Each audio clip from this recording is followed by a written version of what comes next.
ಗ್ರಾಮಾಂತರ ಜಿಲ್ಲೆಯ ಮಾಧ್ಯಮ ಮಿತ್ರರೇ, ಈಗಾಗಲೇ ನಮ್ಮ ಜಿಲ್ಲಾಧ್ಯಕ್ಷರು ಸಾಕಷ್ಟು ವಿಷಯಗಳನ್ನು ಹೇಳಿದ್ದಾರೆ. ಅದಕ್ಕೆ ಸ್ವಲ್ಪ ಸೇರಿಸೋ ಒಂದು ಪ್ರಯತ್ನವನ್ನು ನಾನು ಮಾಡ್ತೇನೆ. The room was burning, Romeo was fiddling. Rome ಸುಟ್ಟು ಉರಿತಾ ಇರಬೇಕಾದ್ರೆ ಅಲ್ಲಿನ ರಾಜ ರೋಮಿಯೋ ಗಿಟಾರ್ ಬಾರಿಸ್ತಾ ಇದ್ದಂತೆ.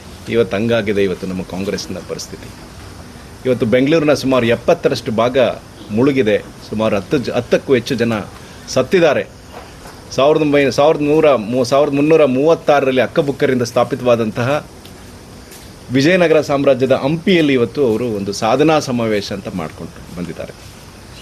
ಇದೇನು ಸಾಧನಾ ಸಮಾವೇಶ ಅಂತಂದರೆ ಇದು ಅಭಿವೃದ್ಧಿ ಶೂನ್ಯ, ಜಾಹೀರಾತಿನ ಸರ್ಕಾರ, ಇಂತಹ ಒಂದು ಬೂಟಾಟಿಕೆಯ ಒಂದು ಸಾಧನಾ ಸಮಾವೇಶನ ಮಾಡಿಕೊಂಡು ಇವತ್ತು ರಾಜ್ಯದ ಜನರಿಗೆ ಕಣ್ಣಿಗೆ ಮಣ್ಣೆರಚುವಂಥ ಕೆಲಸವನ್ನು ಕಾಂಗ್ರೆಸ್ ಸರ್ಕಾರ ಇವತ್ತು ಮಾಡ್ತಾಯಿದೆ.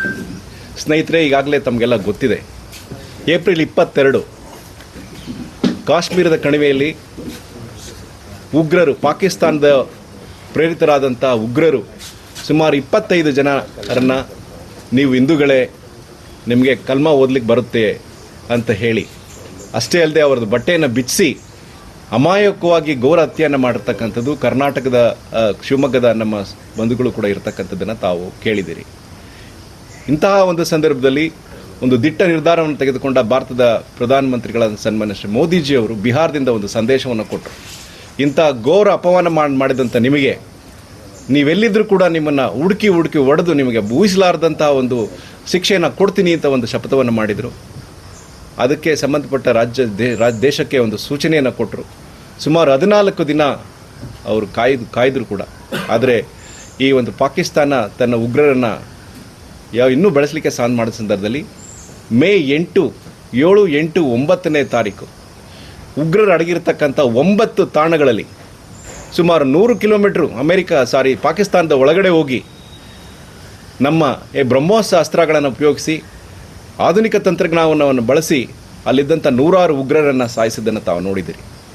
ಅದೇ ಅಲ್ಲದೆ ನಮ್ಮ ಭಾರತೀಯರ ಅಸ್ಮಿತೆ, ನಮ್ಮ ಭಾರತೀಯರಿಗೆ ಅತ್ಯಂತ ಯಾವ ಹೆಣ್ಣುಮಕ್ಕಳ ಸಿಂಧೂರವನ್ನು ಕೆಡಿಸಿದ್ರೋ, ನಮ್ಮ ಒಂದು ಸಾಕ್ಷಿ ಪ್ರಜ್ಞೆ ಆಗಿತ್ತೋ, ಅದೇ ಒಂದು ಆಪರೇಷನ್ ಸಿಂಧೂರದ ಮೂಲಕ ಇಡೀ ದೇಶಕ್ಕೆ ಮತ್ತು ಇಡೀ ಒಂದು ರಾಷ್ಟ್ರಕ್ಕೆ ಪ್ರತಿಯೊಂದು ಹೆಣ್ಮಕ್ಕಳ ಪರವಾಗಿ ನಾನು ಇದ್ದೀನಿ ಅಂತ ಹೇಳಿ ಒಂದು ಹೆಸರನ್ನು ಕೊಟ್ಟಂಥವರು ಮೋದಿಜಿಯವರು. ಇವತ್ತು ಕಾಂಗ್ರೆಸ್ನವ್ರು ಏನು ಮಾಡ್ತಿದ್ದಾರೆ? ಇನ್ನೊಂದು ಮಾತನ್ನು ಹೇಳಬೇಕು. 2011ರಲ್ಲಿ ಕಸಬ್ ಮತ್ತು ಸಂಗಡಿಗರು ಬಾಂಬೆನಲ್ಲಿ 168 ಜನರನ್ನು ಕೊಂದಂಥದ್ದನ್ನು ನಾವೆಲ್ಲ ಕಣ್ಣಾರೆ ಟಿವಿಗಳಲ್ಲಿ ನೋಡಿದ್ದೇವೆ. ಅಂತಹ ಕಸಬ್ನಿಗೆ ಪಾಕಿಸ್ತಾನದಲ್ಲಿ ಟ್ರೈನಿಂಗ್ ಕೊಟ್ಟಂಥ ಒಂದು ಸೆಂಟರ್ನು ಕೂಡ ಅವರು ಹೊಡೆದಾಕಿದ್ದನ್ನು ತಾವೆಲ್ಲ ನೋಡಿದ್ದೀರಿ. ಅದು ಒಂದು ದಿಟ್ಟ ಒಂದು ನಾಯಕತ್ವ, ಮೋದಿಜಿಯವರ ನಾಯಕತ್ವದಿಂದ ಮಾತ್ರ ಸಾಧ್ಯ ಅಂತ ಹೇಳ್ತೀವಿ. 10ನೇ ತಾರೀಕು ಅಲ್ಲಿಂದ ಒಂದು ಡೈರೆಕ್ಟರ್ ಜನರಲ್ ಆಫ್ ದಿಸ್ ಆರ್ಮಿಯಿಂದ ಒಂದು ಫೋನ್ ಬರುತ್ತೆ. ಮೊದಲನೇ ಫೋನ್ನ ನಮ್ಮ ಫೋನ್ ತೆಗೆಯೋದಿಲ್ಲ. 2ನೇ ಫೋನ್ ಬಂದಾಗ ಅವರು ಮಂಡಿಯವರು ಕೇಳ್ತಾರೆ, ದಯವಿಟ್ಟು ನಿಮ್ಮ ಯುದ್ಧವನ್ನು ನಿಲ್ಲಿಸಿ ಅನ್ನೋ ಒಂದು ಮಾತನ್ನು ಅಲ್ಲಿರ್ತಕ್ಕಂಥ ಡೈರೆಕ್ಟರ್ ಜನರಲ್ ಆಫ್ ಮಿಲಿಟರಿ ಅವರು ರಿಕ್ವೆಸ್ಟ್ ಮಾಡಿದ್ರ ಮೇರೆಗೆ ಅದನ್ನು ಕದನ ವಿರಾಮವನ್ನು ಮಾಡಿದ್ದಾರೆ ಹೊರತು ಅದನ್ನು ನಿಲ್ಲಿಸಿಲ್ಲ. ಎಲ್ಲಿನವರೆಗೂ ಕೊನೆಯ ಒಂದು ಉಗ್ರಗಾಮಿಗಳು ಕೊನೆಯವರೆಗೂ ಹಿಡಿಯೋವರೆಗೂ, ಅವರನ್ನು ಪತನ ಮಾಡೋವರೆಗೂ ಕೂಡ ನಮ್ಮ ಈ ಒಂದು ಹೋರಾಟ ಮುಂದುವರಿತದೆ ಅಂತ ನಮ್ಮ ಮಾನ್ಯ ಪ್ರಧಾನಮಂತ್ರಿಗಳು ಹೇಳಿದ್ದಾರೆ. ಆದರೆ ತಮ್ಮ ಇತ್ತೀಚಿನ ಒಂದು ಹೇಳಿಕೆಗಳನ್ನು ನೋಡಿದರೆ ಕರ್ನಾಟಕದಲ್ಲಿರ್ತಕ್ಕಂಥ ಕೆಲವು ಮಂತ್ರಿಗಳು, ಕೆಲವು ಶಾಸಕರು ಮೋದಿಜಿಯವರ ಬಗ್ಗೆ ಮತ್ತು ಸೇನಾ ವಿಭಾಗದ ಬಗ್ಗೆ ಹಗುರವಾಗಿ ಮಾತಾಡ್ತಕ್ಕಂಥ ಒಂದು ನೀಚ ಕೆಲಸವನ್ನು ಮಾಡ್ತಿರ್ತಕ್ಕಂಥದ್ದು, ಇದು ನೇರವಾಗಿ ನಮ್ಮ ಸೇನೆಯ ಒಂದು ಅಂಗಗಳಿಗೆ ಮಾಡ್ತಕ್ಕಂಥ ಅವಮಾನ. ಅದನ್ನು ನಾವೆಲ್ಲ ಒಂದು ವಿರೋಧಿಸಬೇಕು ಅಂತ ನಾನು ಹೇಳ್ತೀನಿ. ತಾವು ನೋಡಿದಿರಿ, ಮೊನ್ನೆ ಯಾರು ನಮ್ಮ ಕೋಲಾರದೊಬ್ಬರು ಶಾಸಕರು, ಕೆಲವು ಮಂತ್ರಿಗಳು ಭಾಳ ಹಗುರವಾಗಿ ಮಾತಾಡಿ ಮೋದಿಜಿಯವರಿಗೆ ಮತ್ತು ಈ ಸೇನಾ ತುಕಡಿಗಳಿಗೆ, ಸೇನಾ ಮುಖ್ಯಸ್ಥರಿಗೆ ಅವಮಾನ ಮಾಡಿರ್ತಕ್ಕಂಥದ್ದು.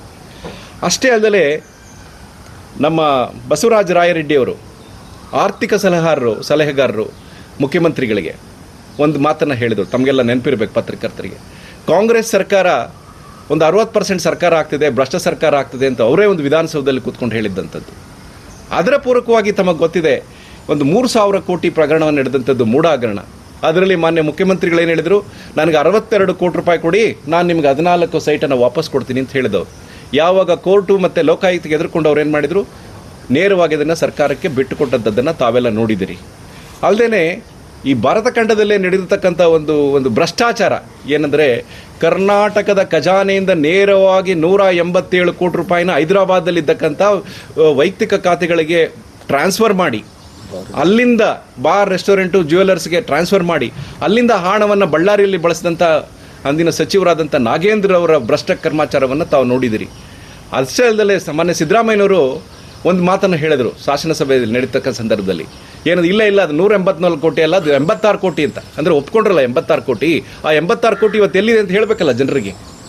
ನೀವು ಯಾಕೆ ಹೇಳ್ತಾ ಇಲ್ಲ ಇದನ್ನು ಅನ್ನೋ ಒಂದು ಮಾತನ್ನು ನಾವು ಕೇಳಲಿಕ್ಕೆ ಬಯಸ್ತೇವೆ. ಸೊ ಹಾಗೆ ಈಗ ಮತ್ತಿನ್ನೊಂದು ಹಗರಣ ತಾವು ನೋಡಿದಿರಿ. ಅಖಿಲ ಭಾರತ ಕಾಂಗ್ರೆಸ್ನ ಅಧ್ಯಕ್ಷರಾದಂಥ ಮಲ್ಲಿಕಾರ್ಜುನೆಯವರ ಸುಪುತ್ರರಾದಂಥ ಪ್ರಿಯಾಂಕಾ ಖರ್ಗೆ ಅವರು ಅವರ ಕುಟುಂಬದವರಿಗೆ 5 ಎಕರೆ ಭೂಮಿಯನ್ನು, KDB ಭೂಮಿಯನ್ನು ಏರೋಸ್ಪೇಸ್ ಮಟ್ಟದಲ್ಲಿ ಅಕ್ವೈರ್ ಮಾಡಿಕೊಂಡಂಥದ್ದು. ಯಾವಾಗ ನಮ್ಮ ಹೋರಾಟ ಜಾಸ್ತಿ ಆಗ್ತದೋ ಅದನ್ನು ಇಮ್ಮಿಡಿಯೇಟಾಗಿ ಕೊಟ್ಟಂಥದ್ದನ್ನು ತಾವು ನೋಡಿದಿರಿ. ಅದೇ ಕುಟುಂಬಕ್ಕೆ ಈಗ SC/ST ಹಣದಿಂದ ನಮಗೆ ಒಂದು ಬೋರ್ವೆಲ್ ಹಾಕ್ಲಿಕ್ಕಾಗಲಿ, ಒಂದು ಗಂಗಾ ಕಲ್ಯಾಣಕ್ಕಾಗಲಿ, ಒಂದು ಮನೆ ಕಟ್ಕೊಳ್ಳೋಕ್ಕಾಗಲಿ ನಮ್ಮ ದಲಿತ ವರ್ಗದವರು ಇವತ್ತು ಹೋರಾಟ ಮಾಡ್ತಿರ್ತಕ್ಕಂಥ ಸಂದರ್ಭದಲ್ಲಿ ಕಳೆದ 2 ವರ್ಷದಿಂದ 9,90,00,000 ರೂಪಾಯಿಗಳನ್ನು ಆ ಕುಟುಂಬದ ಶಿಕ್ಷಣ ಸಂಸ್ಥೆಗಳಿಗೆ ಕಾಂಪೌಂಡ್ ಕಟ್ಕೊಳ್ಳೋಕ್ಕೆ ಕೊಟ್ಟಿರ್ತಕ್ಕಂಥದ್ದು. ಇದು ಜಗಜ್ಜಾತರ ಆಗಿದೆ, ಅದು ಆನ್ ರೆಕಾರ್ಡ್ ಇದೆ ಅಂತ ನಾನು ಹೇಳಲಿಕ್ಕೆ ಬಯಸ್ತೇನೆ. ಅಷ್ಟೇ ಅಲ್ಲದೆ ಹಲವಾರು ಆಶ್ವಾಸನೆಗಳನ್ನು ಜನಕ್ಕೆ ಕೊಟ್ಟಿದ್ರು. ಅಕ್ಕಿ ಫ್ರೀ ಕೊಡ್ತೀನಿ, ಬಸ್ಸು ಫ್ರೀ, ಹೆಣ್ಣು ಮಕ್ಕಳಿಗೆ ಬಸ್ ಫ್ರೀ ಇದೆ, ಮತ್ತು ಹೆಣ್ಮಕ್ಳಿಗೆ 2,000 ರೂಪಾಯಿ ಪ್ರತಿ ಹೆಣ್ಮಕ್ಳಿಗೆ ಕೊಡ್ತೀನಿ ಅಂತ ಹೇಳಿದರು. ಮತ್ತು ಡಿಗ್ರಿ ಹೋಲ್ಡರ್ಗೆ ಅವರಿಗೆಲ್ಲ 5,000 ರೂಪಾಯಿ ಇದನ್ನು ಸ್ಟೈಫಂಡಿಗೆ ಕೊಡ್ತೀವಿ ಅಂತೆಲ್ಲ ಹೇಳಿದರು. ಅಧಿಕಾರಕ್ಕೆ ಬಂದ ನಂತರ DK ಶಿವಕುಮಾರ್ ಅವರು ಹೇಳ್ತಾರೆ, ನಾವೇನು ಪ್ರತಿ ತಿಂಗಳು ಕೊಡ್ತೀವಿ ಅಂತ ಹೇಳಿಲ್ಲ, ದುಡ್ಡು ಟ್ಯಾಕ್ಸ್ ಕಲೆಕ್ಷನ್ ಆಗಲಿ, ಬಂದಾಗ ಕೊಡ್ತೀವಿ, ನೀವು ಈಸ್ಕೊಳ್ಳಿ ಅಂತ ಹೇಳ್ತಾರೆ. ವರ್ಷದಲ್ಲಿ ಒಂದೊಂದು ಏರಿಯಾಗೆ ಯಾವುದು ಚುನಾವಣೆ ಬರ್ತದೆ ಆ ಸಮಯ ನೋಡಿ ಇವರೇನು ಒಂದಷ್ಟು ಹೆಣ್ಮಕ್ಳಿಗೆ ಒಂದಿಷ್ಟು ದುಡ್ಡು ಕೊಡೋದಾಗ್ಬೋದು, ಅಥವಾ ಒಂದು ಅಕ್ಕಿಗಳನ್ನು ಕೊಡೋದಾಗ್ಬೋದು, ಇವೆಲ್ಲ ಮಾಡ್ತಾಯಿದ್ರು. ಮತ್ತು 10 kg ಅಕ್ಕಿಯನ್ನು ಕೊಡ್ತೀನಿ ಅಂತ ಸುಳ್ಳು ಹೇಳಿದರು. ಕೇಂದ್ರ ಸರ್ಕಾರ ಮೋದಿಯವರು ಏನು ಕರೋನಾ ಟೈಮಲ್ಲಿ ಎಲ್ಲರಿಗೂ 10 kg ಅಕ್ಕಿಯನ್ನು ಕೊಡ್ತಾಯಿದ್ರು. 10 kgಯನ್ನು ನಾವು 10 kg ಕೊಡ್ತೀವಿ ಅಂತ ಹೇಳಿದರು. ಒಂದು kgನೂ ಕೊಡೋಕ್ಕಾಗಲಿಲ್ಲ. ಇವ್ರ ಕೈ ಸುಳ್ಳು ಆಶ್ವಾಸನೆ ಕೊಟ್ಟರು. ಅದಾದ ನಂತರ ಅಕ್ಕಿ ತಗೊಳ್ಳಿ ಅಂತೇಳಿ ಕೇಂದ್ರ ಸರ್ಕಾರ ಹೇಳಿದಾಗ ಇವ್ರ ಹತ್ರ ದುಡ್ಡಿಲ್ಲ ಅಕ್ಕಿ ತೊಗೊಳೋದಕ್ಕೆ ಅಂತೇಳಿ ನಾವು ದುಡ್ಡು ಕೊಡ್ತೀವಿ ಅಂತೇಳಿ ಅದರಲ್ಲೂ ಯಾಮಾರಿಸುವಂಥ ಕೆಲಸವನ್ನು ಮಾಡಿ ಈ ಸರ್ಕಾರ ನೀರು ಕುಡಿದಿದೆ. ಇದೆಲ್ಲ ಆದ ನಂತರ ಇವತ್ತು ಬಸ್ ನೌಕರರಿಗೆ ಸಂಬಳ ಕೊಡೋಕ್ಕಾಗ್ತಾಯಿಲ್ಲ. ಇವತ್ತು ಪರಿಸ್ಥಿತಿ ಹಂಗಾಗಿದೆ. ಬಸ್ ರಿಪೇರಿಗಳಾಗ್ತಾಯಿಲ್ಲ. ನೆನ್ನೆ ನೋಡಿರೋದು ಸುಮಾರು ನಗರದಲ್ಲಿ BMTC ಬಸ್ಗಳು 13-14 ಬಸ್ಸು ಕೆಟ್ಟು ನಿಂತವೆ. ಇಂಥ ಒಂದು ಪರಿಸ್ಥಿತಿ ನಿರ್ಮಾಣ ಆಗಿದೆ. ಸರ್ಕಾರಿ ನೌಕರಿಗೆ ಸಂಬಳ ಕೊಡೋಕ್ಕಾಗದೇ ಇರೋಂಥ ಪರಿಸ್ಥಿತಿ ರಾಜ್ಯ ಸರ್ಕಾರ ಬಂದಿದೆ. ನಾವು ನೆರೆ ರಾಜ್ಯದಲ್ಲಿ ಆಂಧ್ರ CM ಹೇಳ್ತಾಯಿದ್ರು, ನಮ್ಮನ್ನು ಕುಯ್ದು ಪೀಸ್ ಮಾಡಿದ್ರು, ನಾವು ಸರ್ಕಾರಿ ನೌಕರು ಸಂಬಳ ಕೊಡೋಕ್ಕಾಗ್ತಾಯಿಲ್ಲ, ನಾವು ಸರ್ಕಾರ ನಡೆಸೋಕ್ಕಾಗ್ತಾಯಿಲ್ಲ, ಅಂಥ ಪರಿಸ್ಥಿತಿ ಇದೆ ಅಂತೇಳಿ ಆಂಧ್ರ ಸರ್ಕಾರದವರು ಹೇಳಿದ್ದಾರೆ. ಅದೇ ರೀತಿ ನಮ್ಮಲ್ಲಿ ಏನಾಗ್ತದೆ, ಈ ಒಂದೆಲ್ಲ ಬೇರೆ ಇಟ್ಟಂಥ ದುಡ್ಡನ್ನು ಬೇರೆ ವಿಂಗಿಗೆ ಇಟ್ಟಂಥ ದುಡ್ಡನ್ನು ದುರ್ಬಳಕೆ ಮಾಡಿಕೊಂಡು ಇವತ್ತು ಸರ್ಕಾರವನ್ನು ನಡೆಸ್ತಾವ್ರೆ. ಅದರಲ್ಲಿ ಐಷಾರಾಮಿ ಜೀವನವನ್ನು ನಡೆಸ್ತಾ ಬಂದವರು ಕಾಂಗ್ರೆಸ್ನವರು. ಇವತ್ತು SC/ST ಕೊಡ್ತಕ್ಕಂಥ ಸವಲತ್ತುಗಳನ್ನು 25,000 ಕೋಟಿ ದುಡ್ಡನ್ನು ನುಂಗಿ ನೀರು ಕುಡಿದವ್ರೆ. ಅದರಲ್ಲಿ ಇವರೇ ಐಷಾರಾಮಿ ಜೀವನಕ್ಕೆ ಬಳಸ್ಕೊತಾವ್ರೆ. ಫಲಾನುಭವಿಗಳಿಗೆ ಸಿಗ್ತಾ ಇಲ್ಲ. ಇವತ್ತು ರಸ್ತೆಗಳು ನೋಡಿರ್ಬೋದು, ರಸ್ತೆ ಗುಂಡಿಗಳು ಬಿದ್ದವೆ, ರಸ್ತೆ ಓಡಾಡಲಿಕ್ಕಾಗಲ್ಲ ಅಂಥ ಪರಿಸ್ಥಿತಿ ಆಗಿದೆ. ಒಂದು ಸಾರಿ ಮಳೆ ಹುಯ್ದರೆ ಬೆಂಗಳೂರಲ್ಲಿ ಜನ ಬದುಕೋದ ಕಷ್ಟ. ನಿನ್ನೆ 3 ಜನ ತೀರ್ಕೊಂಡವ್ರೆ. ಇಂಥ ಪರಿಸ್ಥಿತಿ ಬೆಂಗಳೂರು ನಗರಕ್ಕೆ ಒದಗಿದೆ. ಐತಿಹಾಸಿಕ ನಗರ ನಮ್ಮ ಬೆಂಗಳೂರು ನಗರ. ಅಂಥದ್ರಲ್ಲಿ ಇಂಥ ಮಳೆ ಬಂದರೆ 3-4 ಜನ ಸಾಯ್ತಾರೆ ಅಂತಂದರೆ ಇದರಲ್ಲಿ ಅರ್ಥ ಇಲ್ಲ. ಕಾಂಗ್ರೆಸ್ನ ಯಾವ ಮಟ್ಟಕ್ಕೆ ಇವತ್ತು ತಿಳಿದಿದೆ ಅಂತೇಳಿ ನಾವು ಯೋಚಿಸಬೇಕಾಗ್ತದೆ. ಇಂಥ ಒಂದು ಪರಿಸ್ಥಿತಿಯಲ್ಲಿ ಕಾಂಗ್ರೆಸ್ ಸರ್ಕಾರ 2 ವರ್ಷದ ಸಾಧನೆಗಳ ಸಮಾವೇಶ ಮಾಡ್ತೀವಿ ಅಂತ ಹೊರಟವ್ರೆ. ಸಾಧನೆ ಅಂದರೆ ಇವ್ರದ್ದು ಈ ಸಾರ್ವಜನಿಕ ತೆರಿಗೆಯನ್ನು, ಸಾರ್ವಜನಿಕ ದುಡ್ಡನ್ನು ತಿಂದು ತೇಗಿರೋದು ಒಂದೇ ಸಮಾವೇಶ. ಇವ್ರದ್ದು ಬೇರೆ ಮಾಡಿದ್ದೇನಿಲ್ಲ. ಐಷಾರಾಮಿ ಜೀವನ ಮಾಡಲಿಕ್ಕೆ ಇವರೊಂದು ಸಮಾವೇಶ ಮಾಡ್ತಾವ್ರೆ. ಸಾರ್ವಜನಿಕರ ದುಡ್ಡಿದೆಲ್ಲ ಇವತ್ತು ಕೇಂದ್ರ ಸರ್ಕಾರದ ಕಡೆ ಬೆಟ್ಟು ಮಾಡಿ ತೋರಿಸ್ತಾರೆ. ತೆರಿಗೆ ಕೊಟ್ಟಿಲ್ಲ, ಅದು ಕೊಟ್ಟಿಲ್ಲ ಅಂತೇಳಿ. ಇವತ್ತು ಕೇಂದ್ರ ಸರ್ಕಾರ ನಾವು ನೋಡ್ತಾ ಇದ್ದೀವಿ, ಎಲ್ಲ ಸೌಲಭ್ಯ ನಮ್ಮ ರಾಜ್ಯಕ್ಕೆ ಏನು ಸೇರಬೇಕಾಗಿದೆ ಎಲ್ಲ ಕೊಟ್ಟಾಗಿದೆ. ಮತ್ತು ಈ ದೇಶವನ್ನು ಸುದೃಢವಾಗಿ ಮತ್ತು ನಮ್ಮ ದೇಶದ ಭದ್ರತೆಯನ್ನು ಇವತ್ತು ನಾವು ನೋಡಿದ್ದೀವಿ. ಮೊನ್ನೆ ಆದಂಥ ಒಂದು ಪಾಕಿಸ್ತಾನದ ಕಾಶ್ಮೀರದಲ್ಲಿ ನಡೆದಂಥ ಒಂದು ಇಶ್ಯೂ ಇರ್ಬೋದು, ನಮ್ಮ ದೇಶದ ಪ್ರಧಾನಿ ಆದವರು ಈ ಒಂದು ಕಾರ್ಯಾಚರಣೆನ ಎಷ್ಟು ನೀಟಾಗಿ ಅಚ್ಚುಕಟ್ಟಾಗಿ ನಡೆಸ್ಕೊಟ್ರು ಅಂತೇಳಿ ತಮಗೆಲ್ಲ ಗೊತ್ತಿದೆ. ಪಾಕಿಸ್ತಾನದ ಟೆರರಿಸ್ಟ್ಗಳು ಇವತ್ತು ನಮ್ಮನ್ನು ಕೆಣಕಿದಕ್ಕೋಸ್ಕರ ಬರೀ 23 ನಿಮಿಷದಲ್ಲಿ ಪಾಕಿಸ್ತಾನ ಚಿಂದಿ ಮಾಡುವಂಥ ವ್ಯವಸ್ಥೆ ನಮ್ಮಲ್ಲಿದೆ ಅಂತಂದರೆ ಈ ದೃಢ ಒಂದು ಸಂಕಲ್ಪ ತೊಟ್ಟಿದ್ರು ಪ್ರಧಾನಿ ಅಂತಂದರೆ ನಮ್ಮಲ್ಲಿ ಅಷ್ಟು ಶಕ್ತಿ ಇದೆ. ಒಂದು ಸೈನಿಕರಿದ್ದಾರೆ, ವೆಪನ್ಸ್ಗಳಿದ್ದಾವೆ. ಈ ವೆಪನ್ಸ್ಗಳನ್ನು ನಾವು ತಗೊಬೇಕಾದ್ರೆ ನಾವು ಕೊಟ್ಟಂಥ ಟ್ಯಾಕ್ಸಲ್ಲೇ ತಗೊಬೇಕಾಗಿದ್ದು, ಅದನ್ನು ದೇಶದ ಬದ್ಧತೆಗಾಗಿ, ದೇಶದ ಸದೃಢತೆಗಾಗಿ ಪ್ರಧಾನಿ ಬಳಕೆ ಮಾಡಿದ್ದಾರೆ. ಇಲ್ಲಿ ರಾಜ್ಯ ಸರ್ಕಾರದವ್ರು ನಮ್ಮ ಟ್ಯಾಕ್ಸನ್ನು ಏನು ಮಾಡ್ತಾರೆ ಅಂದರೆ ಅವ್ರ ಐಷಾರಾಮಿ ಜೀವನ, ಸಮಾವೇಶ ಇಂಥದಕ್ಕೆ ಬಳಸ್ಕೊತಾವ್ರೆ. ನೋಡ್ತಾ ಇದ್ದೀವಿ ಇವತ್ತು ನಮ್ಮ ತಾಲೂಕಿನಲ್ಲಿ, ನಮ್ಮ ಜಿಲ್ಲೆಯಲ್ಲಿ ನೋಡ್ತಾ ಇದ್ದೀವಿ. ನಮ್ಮ ಜಿಲ್ಲೆಗೆ ಉಸ್ತುವಾರಿ ಮಂತ್ರಿ, ಫುಡ್ ಆ್ಯಂಡ್ ಸಿವಿಲ್ ಸಪ್ಲೈ ಮಂತ್ರಿ ಇದ್ದಾರೆ. ಅಕ್ಕಿ ಕೊಡ್ತಾ ಇರಲಿಲ್ಲ, ಅವರು ಫುಡ್ ಆ್ಯಂಡ್ ಸಿವಿಲ್ ಸಪ್ಲೈ ಮಂತ್ರಿನೇ. ಈಗ ಅಕ್ಕಿ ಕೊಡ್ತಾರೆ, ಅಕ್ಕಿ ತಗೊಳ್ಳೋಕ್ಕೆ ಜನ ಹೋದ್ರಾಗ ಅಕ್ಕಿ ತಗೊಳ್ಳಿ ಫೋರ್ಸ್ ಮಾಡ್ತಾರೆ.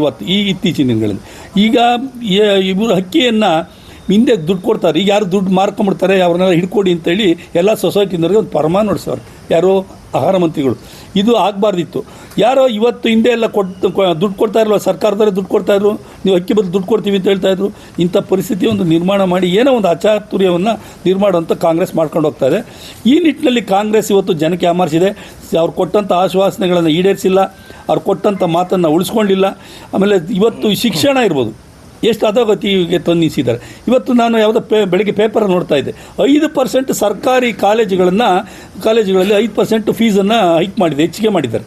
ನಾವೇನು ಮಾಡಿಲ್ಲ, ಸಾರ್ವಜನಿಕರನ್ನ ಉದ್ಧಾರ ಮಾಡ್ತೀವಿ ಅಂತ ಹೇಳ್ತಾರೆ.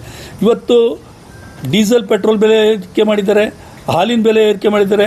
ಹಾಲಿನ ಉತ್ಪಾದಕಂತ ರೈತರ ಬಾಯಿಗೆ ಮಣ್ಣಾಕ್ತಾರೆ. ಯಾವುದೇ ಸಬ್ಸಿಡಿ, ಯಾವುದು ಹಣವನ್ನು ಬಿಡುಗಡೆ ಮಾಡಿಲ್ಲ.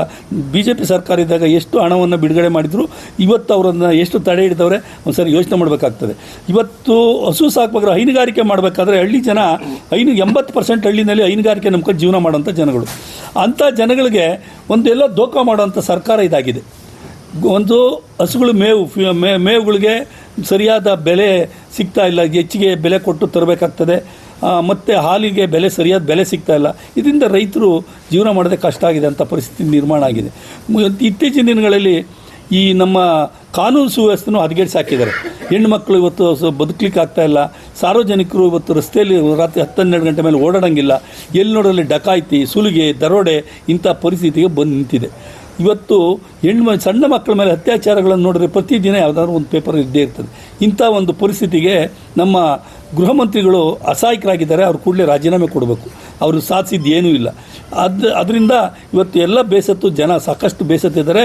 ಇವತ್ತು ಪಶ್ಚಾತ್ತಾಪ ಪಡ್ತಾರೆ. ಕಾಂಗ್ರೆಸ್ ಸರ್ಕಾರಕ್ಕೆ ನಾವು ಓಟ್ ಕೊಟ್ಟಿದ್ದರಿಂದ ಇವತ್ತು ನಾವೆಲ್ಲೋ ನಮ್ಮ ಬಾಳನ್ನು ನಾವು ಹಾಳು ಮಾಡ್ಕೊಂಡಿದ್ದೀವಿ, ನಮ್ಮ ಸ್ಥಿತಿಯನ್ನು ನಾವು ಅಧೋಗತಿಗೆ ತೊಗೊಂಡಿದ್ದೀವಿ ಅಂತೇಳಿ ಒಂದು ಹೀನಾಯ ಸ್ಥಿತಿಗೆ ತಲುಪುವಂಥ ಕಾಂಗ್ರೆಸ್ ಸರ್ಕಾರ ಬಂದಿದೆ.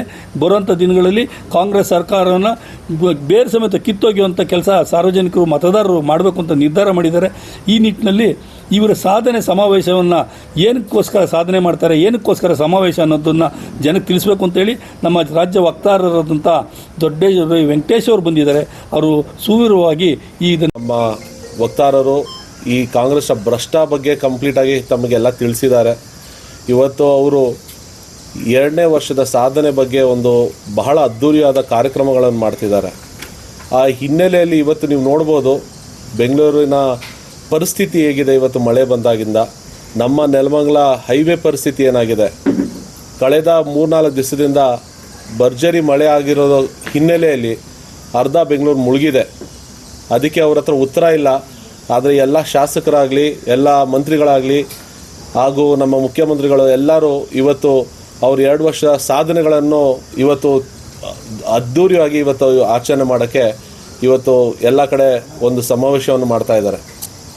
ಹೀಗೆ ಈ ಭ್ರಷ್ಟ ಕಾಂಗ್ರೆಸ್ ನಂಬ್ಕೊಂಡು ನಾವು ಸಾಮಾನ್ಯ ಜನರಿಗೆ ಯಾವ ಥರ ಉದಾಹರಣೆ ಕೊಡಬೇಕು, ಯಾವ ಥರ ಒಂದು ಆಡಳಿತ ಕೊಡಬೇಕಂತ ಅವ್ರಿಗೆ ಗೊತ್ತಿಲ್ಲ ಅಂದ್ಕೊತೀನಿ. ಅವ್ರಿಗೆ ಏನೋ ಒಂದು ಅದೃಷ್ಟದಿಂದ ಈ ಒಂದು ಸರ್ಕಾರ ಸಿಕ್ಕಿರ್ಬೋದು. ಇವತ್ತು ಏನೋ ಒಂದು ಅವರು ಹೇಳಿದಂಥ ಕೊಟ್ಟಿರುವಂಥ ಸುಳ್ಳು ಆಶ್ವಾಸನೆಯಿಂದ ಅವ್ರಿಗೆ ಇವತ್ತು ಸರ್ಕಾರ ಆಡಳಿತ ಸಿಕ್ಕಿದೆ. ಅದನ್ನು ಸುಳ್ಳು ಆಶ್ವಾಸನೆಯನ್ನು ಇವತ್ತು ಯಾವುದೂ ನೀವು ನೋಡ್ತಿರ್ಬೋದು ಯಾವ ಥರ ನಮಗೆ ಬೆಲೆ ಏರಿಕೆ ಆಗಿದೆ ಅಂತ. ಆಶ್ವಾಸನೆಯಿಂದ ಪೆಟ್ರೋಲ್, ಡೀಸೆಲ್ ಆಗಿರ್ಬೋದು, ದಿನಸಿ ಸಾಮಾನಾಗಿರ್ಬೋದು, ಅಥವಾ ಯಾವುದೇ ಥರ ನೀವು ನೋಡಿದ್ರೆ ಲಂಚ ಅಂತೂ ಯಾವುದೇ ಒಂದು ಚಿಕ್ಕ ಸರ್ಕಾರಿ ಆಫೀಸಲ್ಲಿ ನೋಡ್ಬೋದು ನೀವು. ಇವತ್ತು ಒಂದು ಚಿಕ್ಕ ಕೆಲಸ ಆಗಬೇಕಂದ್ರೂ ಲಂಚ ಕೊಟ್ಟಿಲ್ಲಂಗೆ ಕೆಲಸ ಆಗಲ್ಲ.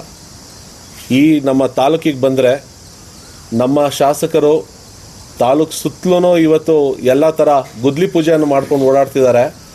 2 ವರ್ಷ ಆಯಿತು ಅವರು ಅಧಿಕಾರಕ್ಕೆ ಬಂದು. ಇವತ್ತು ತನಕ ಅವರು ಯಾವುದೇ ಒಂದು ಗೃಹ ಪ್ರವೇಶ ಥರ ಅಥವಾ ಒಂದು ಉದ್ಘಾಟನೆ ಅಂತೂ ಯಾವುದೂ ಮಾಡಿಲ್ಲ. ಸುಮ್ಮನೆ ಎಲ್ಲ ಕಡೆ ಪೂಜೆ ಮಾಡ್ತಾರೆ. ಸರ್ಕಾರದಲ್ಲಿರೋ ಎಲ್ಲ ಮಂತ್ರಿಗಳನ್ನ ಇವತ್ತು ತಾಲೂಕಿಗೆ ಕರ್ಕೊಂಬಂದು ಅವರು ಒಂದು ಗುದ್ಲಿ ಪೂಜೆಯನ್ನು ಮಾಡ್ತಾ ಇದ್ದಾರೆ. ಯಾವಾಗ ಇದನ್ನು ಉದ್ಘಾಟನೆ ಮಾಡ್ತಾರೋ ಗೊತ್ತಿಲ್ಲ. ಸುಮ್ಮನೆ ಮಾಡಿದಂಥ ಕೆಲಸಕ್ಕೆ ಅವರು ಪದೇ ಪದೇ ಅದೇ ರಸ್ತೆಗೆ ಅದೇ ಕಾರ್ಯಕ್ರಮಕ್ಕೆ ಅವರು ಸುಮ್ಮನೆ ಗುದ್ಲಿ ಪೂಜೆ ಮಾಡ್ಕೊಂಡು ಓಡಾಡ್ತಾ ಇದ್ದಾರೆ. ಅಭಿವೃದ್ಧಿ ಅಂತೂ ಇವತ್ತು ಶೂನ್ಯ ಲೆಕ್ಕದಲ್ಲಿ ಬಂದಿದೆ. ಹೀಗಾಗಿ ಈ ಕಾಂಗ್ರೆಸ್ ವಿರುದ್ಧವಾಗಿ ನಾವು ಇವತ್ತು ಏನು ಪ್ರತಿಭಟನೆ ಮಾಡಬೇಕೋ ಅಥವಾ ಈ ಕಾಂಗ್ರೆಸ್ ವಿರುದ್ಧವಾಗಿ ನಾವು ಏನು ಇವತ್ತು 2 ವರ್ಷದ ಇವರೇನೋ ಆಚರಣೆ ಮಾಡಬೇಕೋ ಅದನ್ನು ನಾವು ಖಂಡಿಸ್ತೀವಿ. ಹಾಗೂ ಈ ಕಾಂಗ್ರೆಸ್ ಸರ್ಕಾರವನ್ನು ನಾವು ಅವ್ರ ವಿರುದ್ಧವಾಗಿ ಸಂಪೂರ್ಣವಾಗಿ ನಾವು ಹೋರಾಟ ಮಾಡ್ತೀವಿ ಅಂತ ಹೇಳ್ತಾ ನಾವು ಈ 2 ಮಾತನ್ನು ಮುಗಿಸ್ತೀನಿ.